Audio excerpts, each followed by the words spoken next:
পারতাস কোন আমার ছেড়ে দিতে কোন আপা। আপনার কাছে আমার আপা না কইতে সির্ফ আকলিমা। আচ্ছা ঠিক আছে আকলামে ছেড়ে দিতে কোন রক্ত জমাট বাঁধতে দিতে আমার ছাড়তে কোন। তোরে এত সহজে কি ছাড়া যায়? 6 মাসের বাসা ভাড়া দেস না, নগদে 20,000 টাকা নিয়ে গেছো, এই টাকা দেওয়ার কোনো নাম গন্ধ নাই। টাকা দিব না আমি তো কই না, পিছে বেতন পাই 3 মাসে, ঈদের বোনাস পাবো, টাকাগুলি পাওয়ার পর আপনারটা আগে পরিশোধ। বেতন বোনাসের গল্প আমার আর শুনাইস না, তোর যত টাকা লাগে আমি দিব।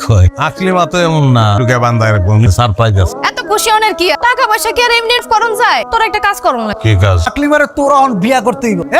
উঠবি না, সোজা হবো, একদম নড়াচড়া করবি না, কাঁচা শশার মতো কচ করে চাবায় খায় আমার। কি বলতাছেন আপনারা? পাত্রী হিসেবে দেখতে কি আমি খারাপ? কি সুন্দর একটা বাড়ি, কোনো কাম করা লাগবে না। সব ঠিক আছে, বড় গরমের অর্থনৈতিক জায়গা, আমার মতো একটা ফকির নিয়ে বিয়া কর, আপনার তো জীবনটা বরবাদ হয়ে যাবে। এটা দিয়ে তোর ভাবা লাগবে। তুই যদি বিয়ে করতে রাজি হো তাহলে তোর জামাই আদর কর, বিয়ে করতে রাজি না হো ঝুলে পিঠা উপরে পা থাকবো নিচে মাথা থাকবো। বলি নাই যে আমি রাজি না, এই বিয়াটা করতে পারলে তো আমার জন্যই ভালো। আমার হাতে এখন নগদ কোনো টাকা নাই, টাকা পয়সা ছাড়া বিয়া করুন যায়? টাকা পয়সা চিন্তা তোর করা লাগবে। কত লাগবে কত? নিজের পয়সায় বিয়া করবো, মার্কেটে যাইতে হবে, কেনাকাটা করতে হবে, আর বাসর করে বউরে তো একটা কিছু দিতে হয়, তোর কাছ থেকে টাকা নিয়ে দে। দিবা? ঠিক আছে তাহলে তুমি টাকা দাও, আমি মার্কেটে যাই। তোর তো একলা যেতে দিব না, লগে আমিও যাম। ঠিক আছে চলো তাহলে। এই বান্ধন কল।